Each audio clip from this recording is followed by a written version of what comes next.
ভালো ভালো খাবার, দামি দামি পোশাক, ঘর ভর্তি ফার্নিচার থাকলে কি সুখী হওয়া যায়? এগুলো দিয়েই যে সুখী হওয়া যায় বা সুখ পাওয়া যায় সেটা আমি মনে করি না। হ্যালো এভরিওয়ান, আসসালামু আলাইকুম সবাইকে। কেমন আছেন সবাই? আশা করি ভালো আছেন। আলহামদুলিল্লাহ, আমরাও ভালো আছি। প্রতিদিনের মতো আজকেও ভিডিওটি দুপুরে রান্নাবাড়া দিয়ে শুরু করলাম। তো এখানে আমি ডাল পরিষ্কার করে নিচ্ছি। পালং শাক দিয়ে রান্না করব তার জন্যে। আমি ভালো ভালো খাবার দাবার রান্না করি না, বা ঘরে দামি কোনো ফার্নিচার নাই। তার জন্য একটা আপু বলছে, তো এগুলো থাকলেই কি সে মনের দিক দিয়ে সুখী? এগুলো থাকলে যে সুখী হওয়া যায় তা কিন্তু নয়। ভালো মনের একটা বর আছে, একটা ছেলে আছে, ছোট্ট সংসার আমার, এটা নিয়ে আমি খুব খুশি। এই প্ল্যাটফর্ম এমন একটা জায়গা, এখানে বেশি বেশি গল্প দিয়ে কোনো লাভ নেই। আমার বাড়ি আছে, গাড়ি আছে, হাতি আছে, ঘোড়া আছে, এগুলো বলে কোনো লাভ নাই।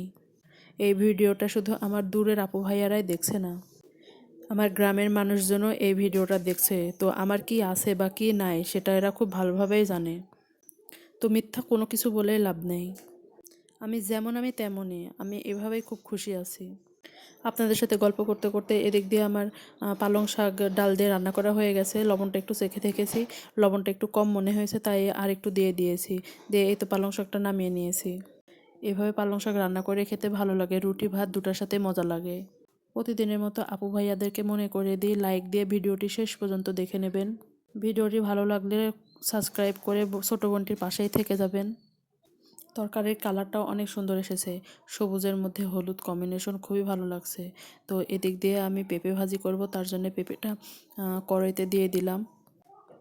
তার মধ্যে আমি হলুদ গুঁড়ো, পেঁয়াজ, মরিচ আর একটুখানি জিরা দিয়ে দিয়েছি, লবণটাও দিয়ে দিয়েছি।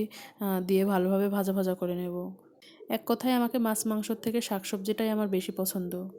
এই তো এদিক দিয়ে পেঁপে ভাজিটাও হয়ে গেছে। পেঁপে ভাজির কালারটা দেখেন কত দারুণ আসছে। আজকে সব শুকনো শুকনো খাবার দাবার করেছি। তো একটু ফুলকপি ভর্তা করে নেব, তাই এখানে ফুলকপি কুচিয়ে নিচ্ছি। ফুলকপির ভর্তাটা করলে ঝরঝরা হয়ে যায়, আমার খুব একটা ভালো লাগে না। তার জন্য এর মধ্যে একটু বেগুন দিয়ে দিব, বেগুনটা দিলে একটু নরম হয়, খেতে খুব ভালো লাগে। ফুলকপি বেগুনটা কেটে নিয়েছি, নিয়ে ভালোভাবে ধুয়ে নেব। নিয়ে আমি একটু সরিষার তেল দিয়ে দেবো, দিয়ে ভালোভাবে এটা ভেজে নেব। ভেজে নেওয়ার আগে তেলের মধ্যে আমি একটুখানি আদা কুচি দিয়ে দিয়েছি। আদা কুচি দিলে খুবই ভালো লাগে, আলাদা একটা ফ্লেভার আসে।